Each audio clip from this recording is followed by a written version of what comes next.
இறந்து போனவங்களை போய் குற்றவாளின்ற, ஊழல் வழக்கில் தண்டனை பெற்றவங்கன்ற, என்னுடைய தாய் வந்து என்னை பார்த்து மகிழ்ச்சி அடைவாங்க. என் மகன் எனக்கு வழங்கப்படும்லாம் சொல்லுவாங்க, நேர்மையா இரு. ஆனால் உன்னுடைய தாய் உன்னை பற்றி பெருமைப்படுவதற்கு ஏதாவது இருக்கா?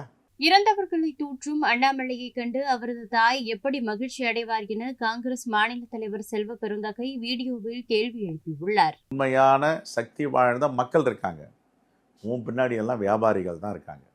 அதனால் போக போக தெரியும், எங்களுக்கு தெரியும், வாழ்க்கை என்பது நிரந்தரமில்லை, அரசியல் என்பது நிரந்தரமில்லை.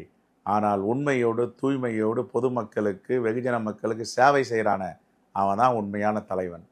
ஆனால் உன்ன மாதிரி ஒரு வெறுப்பு அரசியல், இது வரைக்கும் நீ யாரை திட்டலை, யாரை கடிக்கலை, யாரை கொதறலை, சொல் யாரை விட்டு வச்சிருக்கேன்?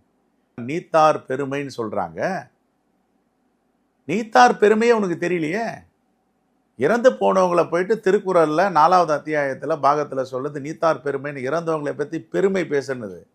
இறந்து போனவங்களை போய் குற்றவாளின்ற, ஊழல் வழக்கில் தண்டனை பெற்றவங்கன்ற, அப்போ என்னுடைய தாய் வந்து என்னை பார்த்து மகிழ்ச்சி அடைவாங்க. என் மகன் எனக்கு வழங்கப்படும்லாம் சொல்லுவாங்க, நேர்மையா இரு, நிமிர்ந்து நில், போராடு, குரலற்றவர்கள் என் அம்மா சொன்னாங்க. ஒரு வழக்கு போனதான் எங்கள் அம்மா பெருமைப்பட்டாங்க. விடாத ராணி, மக்களுக்காக பேசிகிட்டே இரு, எத்தனை வழக்கு போட்டாலும் பேசுனாங்க. ஆனால் உன்னுடைய தாய் உன்னை பற்றி பெருமைப்படுவதற்கு ஏதாவது இருக்கா? சொல்லு, நீ யாரை விட்டு வச்சிருக்க? இறந்து போனவங்கள போயிட்டு கடிச்சு குதறீங்க. இவரெல்லாம் குற்றவாளி, குற்றம் சாட்டப்பட்டவர், இவரெல்லாம் வந்து நீதிமன்றத்தால் தண்டனை பெற்றவர். இதுதான் உன்னுடைய தரம், மற்றவருடைய தரம். அண்ணாமலை இவ்வளோ குற்றச்சாட்டு சொல்கிறதுக்கு என்ன காரணம்?